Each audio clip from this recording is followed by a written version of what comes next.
Bharuch ring road પર ભારતીય row હાઉસમાં રહેતી વૃદ્ધાએ વ્યાજખોરની ધમકીને લઈ આત્મહત્યાનો પ્રયાસ કરતા ચકચાર મચી જવા પામી છે।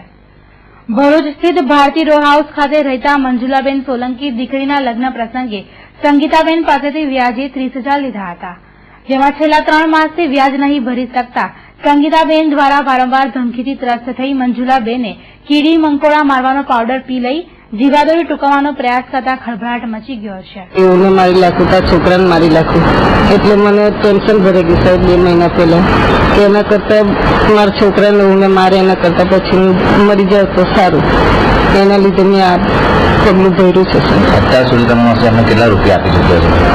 એ તો એટીએમ એની પાસે છે એટલે એ ફાવે એટલા પૈસા ઉપાડી જ લે છે, છેલ્લા 50 રૂપિયા પણ એ બેંકમાં નથી રહેવા દેતા। તમારું એટીએમ જબરદસ્ત છે એને લઈ લીધું છે? હા, એટીએમ આપે તો પૈસા આપે એવું છે, એટલે મારે જરૂર હતી, મારી લોન નથી પાસ થઈ એટલે છોકરાના લગ્નના લીધે મને મારે લેવા પડ્યા હતા। 30,000 લીધા તો એને વ્યાજ કાપીને મને 27,000 આપ્યા હતા, તો આજની તારીખમાં 3.5 લાખ રૂપિયા માંગે છે।